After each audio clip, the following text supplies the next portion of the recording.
তোমাদের সবাইকে সুপ্রভাত জানাই। আশা করছি তোমরা সবাই এর আগের ক্লাসগুলোতে আমরা কবিতার যে আলোচনা আমি করেছি, প্রতিটা স্তবক ধরে ধরে প্রতিটা পংক্তি আলোচনা করেছি। আজ আমরা কবিতার শেষ 2 স্তবক আলোচনা হবে। আশা করছি যে আলোচনাগুলো রাখতে চেয়েছিলাম তোমরা সেগুলো ভালো করে শুনেছ, ভালো করে বুঝেছ। আমি আজ আমরা কবিতার শেষ 2টি পংক্তি অর্থাৎ অষ্টম ও নবম স্তবক, শেষ 2টি পংক্তি না, অষ্টম ও নবম স্তবক, এই 2টি স্তবক পড়াবো। আমি আগেই বলেছিলাম আমরা অর্থাৎ আমরা বাঙালিরা এক বচন নয়, বহু বচন, আমাদের সমস্ত বাংলার মানুষজনকে নিয়েই এই বাঙালি সমাজ এবং বাংলার পথ চলা। সুদূর অতীতকাল থেকে বর্তমান যুগ পর্যন্ত বাংলা ও বাঙালির অশ্বমেধের ঘোড়া ছুটে চলেছে। বাঙালি কোনো দিক থেকেই পিছিয়ে পড়া কোনো জাতি নয়, বরং এই বিশ্বকে মানুষের বাসযোগ্য করে যাওয়ার পণ যারা মাথায় তুলে নিয়েছেন, যে সকল জাতি নিয়েছে, বাঙালি তাদের অন্যতম। সুদূর অতীত থেকে বর্তমানের আজকের যুগ পর্যন্ত বাঙালির যে অগ্রসরতা, বাঙালির যে উৎকর্ষতা, তারই একটা সাক্ষ্য বহন করছে আমরা কবিতা। কবি সত্যেন্দ্রনাথ দত্ত এই আমরা কবিতায়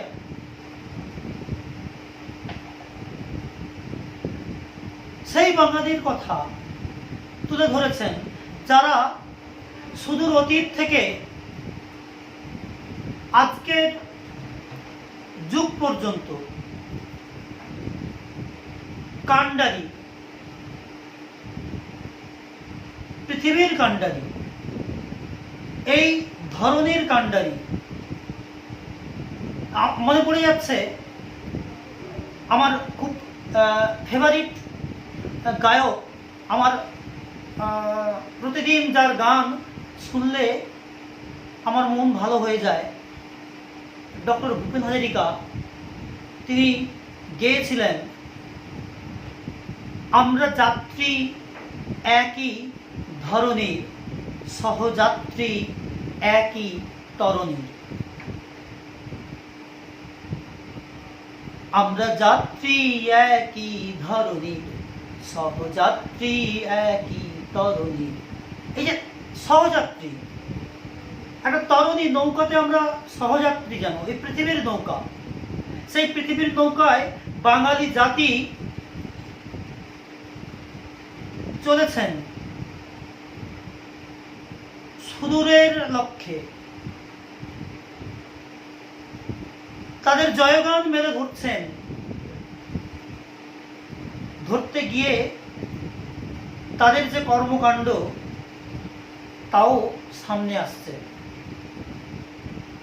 দেখো, আমার বাম দিকে আমি রেখেছি 1000 বছরের পুরাণ বাংলা ভাষায় বৌদ্ধ গান ও দোহা।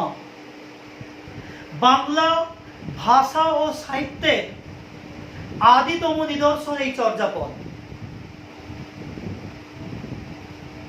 হরপ্রসাদ শাস্ত্রীর লেখা এই চর্যাপদ, আবিষ্কার করা চর্যাপদ রেখেছি। এই কারণে রেখেছি, আজ একটু ফিরে যাওয়া অতীতের দিকে। 1000 বছর ধরে যে বাঙালি পথ চলেছে তারই যেন সাক্ষ্য বহন করছে এই গ্রন্থটা। কবি জীবনানন্দ দাশ লিখেছিলেন, 1000 বছর ধরে আমি পথ হাঁটিতেছি পৃথিবীর পথে। কোন একজন মানুষ কি 1000 বছর ধরে পথ হাঁটতে পারে? না, আসলে 1000 বছর ধরে পথ হাঁটা বাংলা ও বাঙালির নিরবচ্ছিন্ন জীবনের কথা, নিরবচ্ছিন্ন কর্মকাণ্ডের কথা জীবনানন্দ দাশ যেন স্মরণ করেছেন। কবি সত্যেন্দ্রনাথ দত্ত সেই 1000 বছরের বাংলা ও বাঙালির চিরন্তন সত্যটিকে যেন তার কবিতায় তুলে ধরছেন। তোমরা ক্লাস 9-এ পড়েছো আবহমান কবিতা, নীরেন্দ্রনাথ চক্রবর্তী। সেই আবহমান কাল ধরে আমাদের যে পথ চলা, কর্মসূত্রে মাটির থেকে দূরে সরে যাওয়া, কিন্তু দূরে সরে যাওয়াটাই সরে যাওয়া নয়, আমাদের অন্তরের মধ্যে যেন প্রবাহিত হতে থাকে সেই শিকড়ের গান, সেই শিকড়ের কথা। সেই কোন এক কুটিরে সেই মায়ের আঁচলের হাওয়া যেন আমাদের প্রতিটা ক্ষণে, প্রতিটা পদে স্মরণ করিয়ে দেয় আমরা বাঙালি, বাংলাই আমাদের প্রাণ, স্মরণ করিয়ে দেয়। আজ আমরা কবিতার শেষ দুটি স্তবক, অষ্টম এবং নবম স্তবক,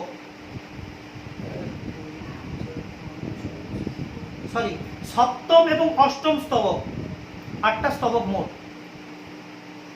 তোমাদেরকে ব্যাখ্যা করি, পড়াই। এর আগের স্তবকে আমরা যেটা পড়েছি তার ছোট্ট রিক্যাপ একটু দিয়ে দিই। এর আগের স্তবকে আমরা পড়েছিলাম বাঙালির বিজ্ঞান সাধনার কথা, বাঙালির তন্ত্র সাধনার কথা, বাঙালির জীববিজ্ঞান, জড়বিজ্ঞান এবং সাহিত্যে বাঙালি যে বিশ্বের দরবারে কুর্নিশের যোগ্য, তা কিন্তু সত্যেন্দ্রনাথ দত্ত তার আমরা কবিতায় প্রকাশ করেছেন।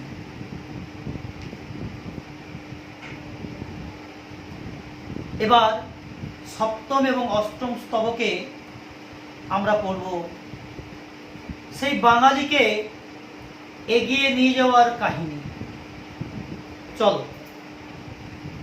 বেতালের মুখে প্রশ্ন যে ছিল আমরা নিয়েছি কেড়ে, জবাব দিয়েছি জগতের আগে ভাবনা ও ভয় ছেড়ে, বাঁচিয়া গিয়েছি সত্যেরও লাগি সর্ব করিয়া পণ, সত্যে প্রণমী থেমেছে মনের অকারণ স্পন্দন, সাধনা ফলেছে প্রাণ পাওয়া গেছে জগত প্রাণের হাটে, সাগরের হাওয়া নিয়ে নিঃশ্বাসে গম্ভীরা নিশি কাটে, শ্মশানের বুকে আমরা রোপণ করেছি পঞ্চবটি, তাহারি ছায়ায় আমরা মিলাব জগতের শতকোটি।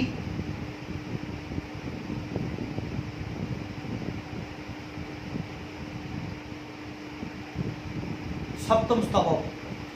সপ্তম স্তবকে কবি বলছেন, কি বলছেন? বেতালের মুখে প্রশ্ন যে ছিল আমরা নিয়েছি কেড়ে, বেতালের মুখে যে প্রশ্ন ছিল সে প্রশ্ন আমরা কেড়ে নিয়েছি। বেতালকে তোমরা জানো, বেতাল ও পঞ্চবিংশতির সেই গল্প,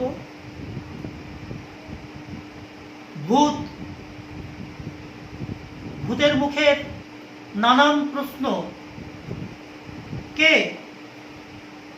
কোন রাজা বেতালের প্রশ্নের উত্তর দিয়েছিলেন? রাজা বিক্রমাদিত্য। বেতালের মুখে প্রশ্ন যে ছিল আমরা নিয়েছি কেড়ে, বেতালের মুখ থেকে প্রশ্ন আমরা কেড়ে নিয়েছি, উত্তর দিয়েছি, যে উত্তর আমাদের ইতিহাসের সাক্ষ্য বহন করছে। জবাব দিয়েছি জগতের আগে ভাবনা ও ভয় ছেড়ে। জবাব দিয়েছি জগৎ উত্তর দেওয়ার আগে যা কিছু ভাবনা, যা কিছু ভয়, সব ছেড়ে দিয়ে বেতালের মুখের প্রশ্ন আমরা দিয়েছি। আমাদের নেতৃত্ব দান করেছেন সেই বিক্রমাদিত্য।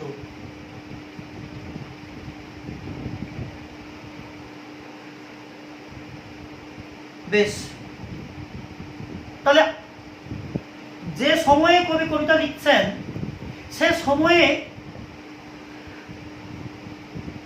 কি ছিল, কেন, কিসের প্রশ্ন? আসলে সে সময় তো ভারতবর্ষ পরাধীন ছিল।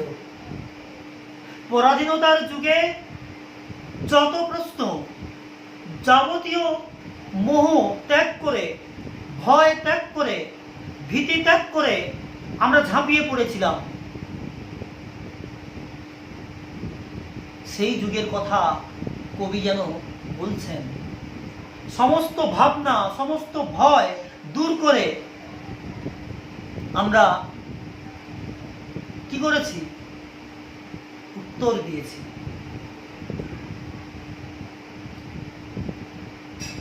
বাঁচিয়া গিয়েছি সত্যেরও লাগি, সর্ব করিয়াপন, সত্যে প্রণমী থেমেছে মনের অকারণ স্পন্দন। সত্যই আমাদের কাছে এক এবং একমাত্র অবলম্বন। আমরা বাঙালিরা সত্যের জন্যে অনেক কিছু করতে পারি, সত্যের জন্য সব ত্যাগ করতে পারি, কিন্তু কোনো কিছুর জন্য সত্যকে ত্যাগ করতে পারি না। আমরা বাঙালিরা সেই সত্যের প্রতি চিরজাগরূক, সত্যের প্রতি আমাদের জীবনকে বলিদান করতে পারি সত্যের জন্যে। সত্যই ন্যায়, নিষ্ঠা, আদর্শ আমাদের কাছে এক ও একমাত্র পথ।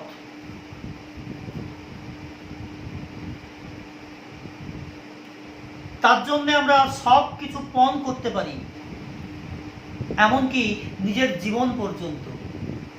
তার প্রমাণ তোমরা অতীতের দিকে তাকাও, কত বাঙালি এসেছেন অকাতরে আত্মবলিদান দিয়ে গেছেন। এই পূর্ব মেদিনীপুর সেই আত্মবলিদানের অনন্য গাথা রচনা করেছে।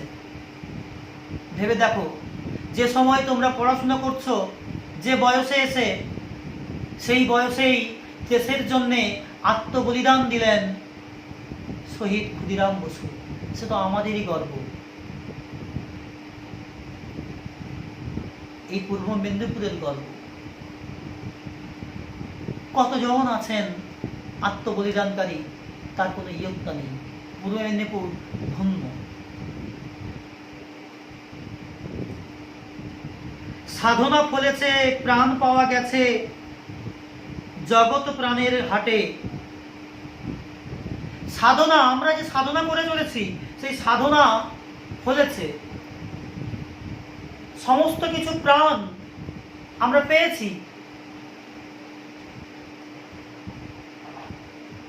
সমস্ত জল্পনা অবসান, সমস্ত জল্পনার অবসান ঘটিয়ে আমাদের কাছে ধরা দিয়েছে সেই ঈপ্সিত সম্পদ, সেই ঈপ্সিত কাহিনী, যে কাহিনী আমরা খুব খুব ভালোবাসি শুনতে, বাঙালির কাহিনী, বঙ্গের কাহিনী। সাধনা ফলেছে, প্রাণ পাওয়া গেছে, জগৎ প্রাণের হাটে, সাগরের হাওয়া নিয়ে নিঃশ্বাসে গম্ভীরা নিশি কাটে।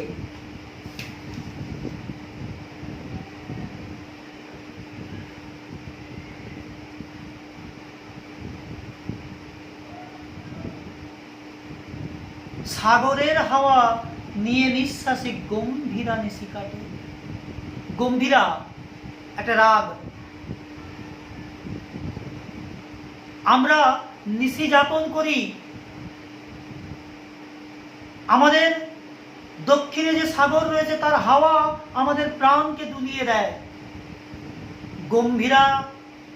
গম্ভীরার মাধ্যমে আমরা নিশি যাপন করি। রাগ, সুর, রাগিনী সব নিয়েই তো আমাদের জীবন।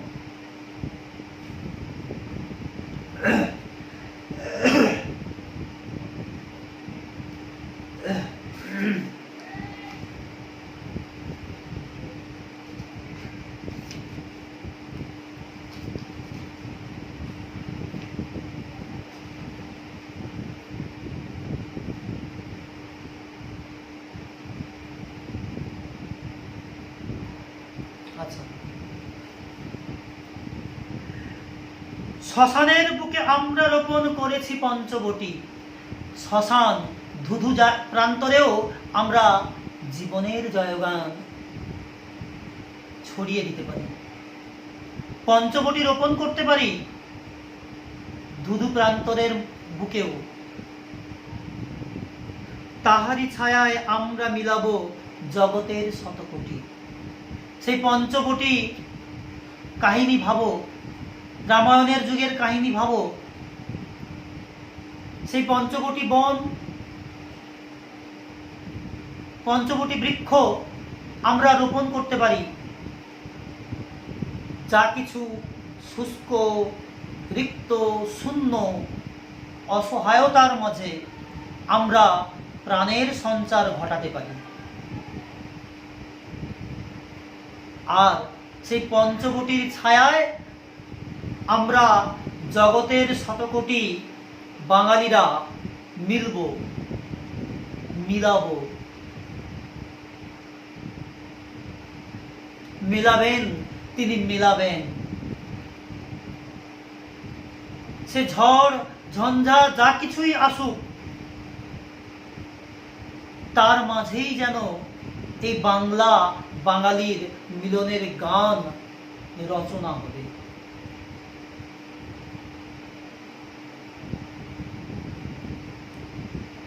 মনি অতুলন ছিল যে গোপন সৃজনের শতদলে। সৃজনের শতদলে, শতদল মানে পদ্ম, পদ্মের মণি পদ্মকে অতুলনীয় করে রাখে। আমরাও ভবিষ্যতে সেই অমর বীজ রোপণ করেছি। বলছেন দেখো, মনি অতুলন ছিল যে গোপন সৃজনের শতদলে, ভবিষ্যতের অমর সে বীজ আমাদেরই করতলে। পদ্মের বীজ মনি, সে তো অমর, লুকানো থাকে। পদ্মের বীজের মধ্যে পদ্মের জীবন লুকানো থাকে। সেজন্য মনি পদ্মের। ঠিক একই রকম ভাবে আমরা বাঙালিরা যে বাংলার গান লিখেছি,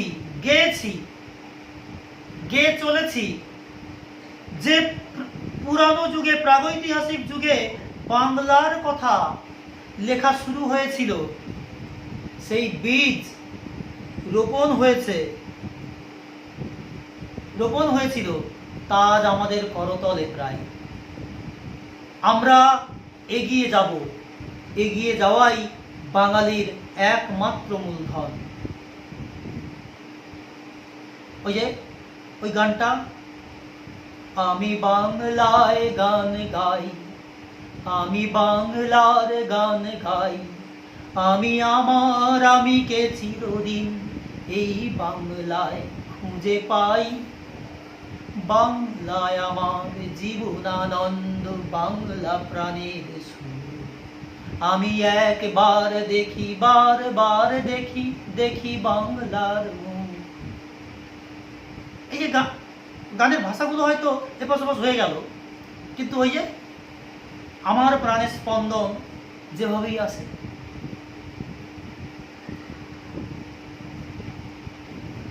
ভবিষ্যতের অমর সে বীজ আমাদেরই করতলে। ওই যে শতদলে যে বীজ সুপ্ত অবস্থায় থাকে, কবি বলছেন ভবিষ্যতে তা অমর। আমাদের করতলের মধ্যে যে বীজ আছে, সে বীজের মধ্য দিয়ে ভবিষ্যতের পঞ্চবটি রোপণ হবে, পঞ্চবটি জন্ম নেবে এবং হবেই। অতীতে যাহার হয়েছে সূচনা, সে ঘটনা হবে হবে। অতীতে যার সূচনা হয়েছিল, বাংলা ও বাঙালির অগ্রগতির গান, সে ঘটনা হবে, আরো হবে ভবিষ্যতে। কবি অতীতের যে আবহমানতার পথ ধরে, আবহমান কাল ধরে সেই বাঙালিকে শাশ্বত যুগের নিরিখে, শাশ্বত জীবনের নিরিখে এগিয়ে নিয়ে যাওয়ার পণ করেছেন। ওই যে বলছেন, অতীতে যাহার হয়েছে রচনা সূচনা, সে ঘটনা হবে হবে, বিধাতার বরে ভরিবে ভুবন বাঙালির গৌরবে। বিধাতার পরে এ পৃথিবী ভরে যাবে বাঙালির গৌরব গাথায়। তুমি যদি বিশ্বের সেরা মানুষের কথা বলো, সেরা সেরা মানুষ নানান ক্ষেত্রে অবধারিতভাবে কোনো না কোনো বাঙালি সেই সব ক্ষেত্রে চলে আসবেন। কি বিজ্ঞান, কি সাহিত্য, কি সংস্কৃতি, কি রাজনীতি, কি সমাজনীতি, যেদিকেই বলো, বা 1 থেকে 10-এর মধ্যে বাঙালির স্থান অবশ্যই থাকবে। বিধাতার বরে ভরিবে ভুবন বাঙালির গৌরবে। কবি আশা প্রকাশ করেছেন, অতীতে যে বাঙালির গৌরব গাথা রচনা হয়েছে, সেই বাঙালি ভবিষ্যতেও তার গৌরব গাথা রচনা করবে এবং তা হবেই।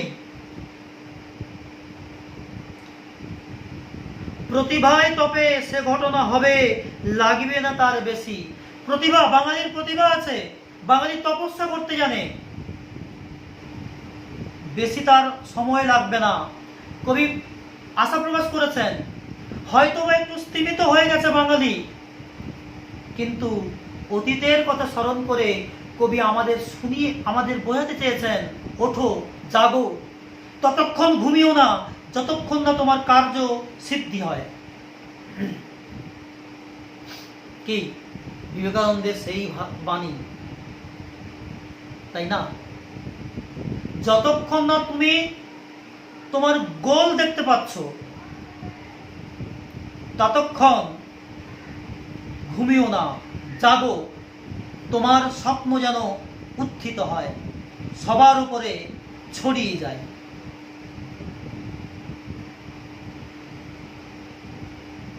লাগিবে না তাহে বাহুবল কিবা, জাগিবে না দেশাদেশি।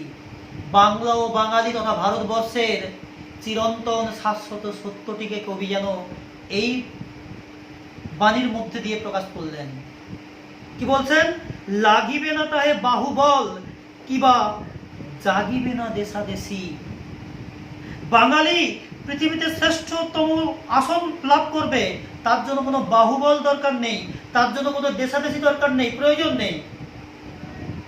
ভালোবাসার মধ্য দিয়ে, কর্মের মধ্য দিয়ে বাঙালি আবার শ্রেষ্ঠ আসন লাভে, ভারতবর্ষ আবার শ্রেষ্ঠ আসন লাভ করবে। একটা দিন ছিল আজ বাঙালি যা ভাবে, কাল ভারতবর্ষ তা ভাবে, পরশু পৃথিবী তা ভাবে। তাহলে বাঙালির জয়যাত্রা সুনিশ্চিত, বিজয় গৌরব সুনিশ্চিত, বিজয়ের অশ্বমেত ঘোড়া ছুটে চলেছে। তার জন্যে বাহুবল দরকার নেই, মারামারি, লড়াই, সংঘাত কোনো প্রয়োজন নেই। ভালোবাসাই পারে সব কিছু জয় করতে। টাকার দ্বারা অনেক কিছু হয়, কিন্তু ভালোবাসার দ্বারা জগৎ জয় সম্ভব। কবি সেই জগৎকে জয় করার কথাই বলেছেন। আমাদের গৌরবময় ইতিহাসের পথ ধরে, অতীতের পথ ধরে বর্তমান হয়ে কবি ভবিষ্যতের সোনালী স্বপ্ন এঁকেছেন। বর্তমানে আমরা বাঙালিরা কর্মেরত, এই কর্মই ভবিষ্যতের বাঙালিকে বিশ্বের সর্বশ্রেষ্ঠ আসনে অধিষ্ঠিত করবে। কবি বিংশ শতাব্দীর প্রথম দশকে যে কথা লিখে গেছিলেন, যে স্বপ্ন দেখেছিলেন, আজ একবিংশ শতাব্দীর প্রথম দশকে এসে, দ্বিতীয় দশকে এসে খেয়াল করো, আজ বাংলা ও বাঙালির জয়যাত্রা ঘোষিত হচ্ছে সারা পৃথিবী জুড়ে। বিজয় গৌরব ঘোষিত হচ্ছে সারা পৃথিবী জুড়ে। সারা পৃথিবী বাঙালিকে কুর্নিশ করছে। তাহলে অতীতেও ছিল, কবির সমসাময়িক যুগেও বাঙালির জয়যাত্রা থামেনি। ভবিষ্যতের বাঙালি আমরা যারা, কবির যুগ থেকে ভবিষ্যৎ, আজকের কবির কাল থেকে আজকের আমরা তো ভবিষ্যৎ কাল। কবির যুগকে ধরলে বিজয় গাথা, অশ্বমেধের ঘোড়া কিন্তু আজও ছুটে চলেছে। মিলনের মহামন্ত্রে মানবে দীক্ষিত করি ধীরে, কবি ফিরে গেলেন সেই কথায়। মিলনের গান, মহামিলনের গান, মিলনের জয়গান গেয়েছেন কবি। কার পথ ধরে? কবি রবীন্দ্রনাথ কি বলেছিলেন? ভারত তীর্থ কবিতায় বলেছিলেন,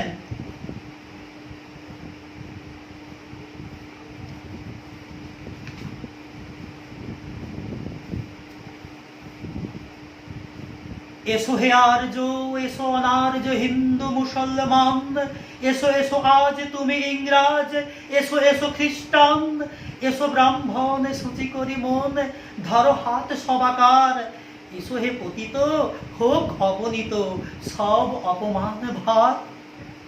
মার অভিষেকে এসো এসো তরা, মঙ্গল ঘট হয় নিজে ভরা, সবার পরশে পবিত্র করা তীর্থ নীরে, আজি ভারতের মহামানবের সাগর তীরে। কবি বলছেন, সত্যেন্দ্রনাথ বলছেন, রবীন্দ্রনাথের সেই বাণীকে এগিয়ে নিয়ে চলেছেন। কি বলছেন? মিলনের মহামন্ত্রে মানবে দীক্ষিত করি ধীরে, মুক্ত হইব দেব ঋণে মোরা মুক্ত বেরির তীরে। মহামানবের মহামিলনের জয়গান গেয়ে আমরা মুক্ত হব মুক্ত বেনির তীরে। দেব ঋণ থেকে, যে দেবতাদের আশীর্বাদে আমাদের বাঙালি জাতির জন্ম, তাদের সেই ঋণ থেকে আমরা মুক্ত হব এই মুক্ত বেনির গঙ্গার তীরে। যে ভূমি পবিত্র, তার বেশি দূর নেই, তার বেশি দূরে নয়। কবি সেই ভবিষ্যতের স্বপ্নের জগৎ নির্মাণ করতে চেয়েছেন। তাহলে আমরা কবিতায় অতীত থেকে বর্তমান হয়ে ভবিষ্যতের যে সোনালী স্বপ্ন কবি দেখেছেন, তারই চিত্র বর্ণিত হয়েছে আমরা কবিতায়। পুরো কবিতাটা পংক্তি ধরে ধরে বিশ্লেষণ করলাম। আচ্ছা, সপ্তম স্তবকের মূল বিষয় বললাম বেতাল পঞ্চবিংশতির কথা, বাঙালির সৃজনের কথা, বাঙালির ত্যাগের কথা, বাঙালির তপস্যার কথা, ধুধু প্রান্তরেও যে বাঙালি প্রাণ প্রতিষ্ঠা করতে পারেন তার কথা সপ্তম স্তবকের মূলবাণী। আর অষ্টম স্তবকে কবি ভবিষ্যতের সোনালী দিনের ছবি এঁকেছেন। কবি আশাবাদী হয়েছেন। যারা নিরাশার দলে, কবি তাদের দলে থাকতে রাজি নন। তিনি আশাবাদী হয়ে ভবিষ্যতের বাঙালির চিরন্তন শাশ্বত রূপটিকে এঁকেছেন। ভালো থেকো, পড়াশুনো করো, তোমরা তোমাদের জীবনকে এগিয়ে নিয়ে চলো। এই হলো কবি সত্যেন্দ্রনাথ দত্তেরও যেমন কথা, স্বপ্ন, আমারও স্বপ্ন। তোমাদের মধ্যে দিয়ে আমরা বাঙালিরা সারা বিশ্বে ছড়িয়ে পড়ব, সারা বিশ্বে আমাদের কর্মকাণ্ড ছড়িয়ে দেব, এটাই আমাদের একমাত্র স্বপ্ন। জয় হিন্দ, বন্দে মাতরম। বাংলার জয়, ভারতবর্ষের জয়।